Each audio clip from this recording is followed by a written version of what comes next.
Let me start you off with a little acapella if I can have some of y'all time and attention. And everything that I spit are words that I've died by. These lyrics tie-dye. No, my wave is not short of high tides, though. You know I'm next beat like C. I'm DEFG. Woo! And they lose, they been taken. Put 100 on the bill. My city knows that I've been Franklin. I mean, Soulfull. Homemade the go-to. Who you reppin' is Soulfull. Who is Soulfull? And they always want you to, nah, shit, I gotta go. I've been getting high, cause I've been feeling hella low. Everybody different, who really there? Shit, I'll never know. Losing touch with some people who say they feel you. What happened though? Soulfull is who I've always been. It's the wise, it's the knowledge, it's the love, it's the spirit. So when the name came upon me, it just felt like what it was supposed to be. So when Homemade came about from that, it felt right the way God had planned it to be, you know what I'm saying? Homemade, which was the title of my debut tape, it's as simple as it sounds. It's just, you know what I mean, paying respect to the family. When I say family, I don't just mean like my blood. I mean like friends or people who have been there in terms of the family. So like, that's just my way of paying my respect to them. I think it was Sir Moore that really just said it. He was like, yo, it just feels so home. Like, you know what I mean? He just called it what it was. I was a big Ab Soul fan. At the time, Control System was dropping and stuff like that. And I just started diving into the whole catalog.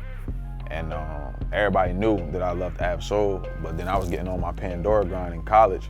So I was getting into a lot of like old school Temptations and Smokey Robinson and all that type of stuff. So everybody was like, you an old soul? And then it came, my Twitter name became like KD La Soul. Then one day I was just walking out of a gym in Patterson with Sir Moore again, and he's like, yo, you should just be soulful. Like, you're full of soul. He got a lot to do with like a lot of the creation of a lot of stuff.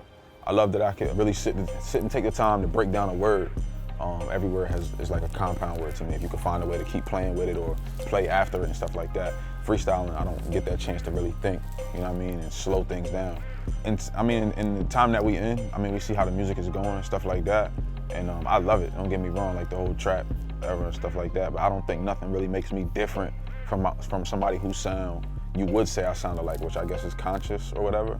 I don't think nothing really makes me different. I think it all boils down to the experience. Everybody's upbringing is different, everybody's story is different. What's been the most, like, I guess to say fire under my ass, so the biggest part of my push is probably my grandmother, losing her. You know, everybody has that grandmother that kind of just was there, or whoever it may have been. You know what I mean, that was there, that raised you, that this, that, and the third. And for me, that was my grandmother, and that's what kind of keeps me going. That's what keeps me on top of mine. If your head not right, your heart not right, and your body not right, and you know what I mean, that's coming from a personal standpoint. You gotta have your head right, because you're gonna come into so many walls and stuff and battles you're gonna face with other people, other artists and stuff like that. You don't wanna be questioning yourself.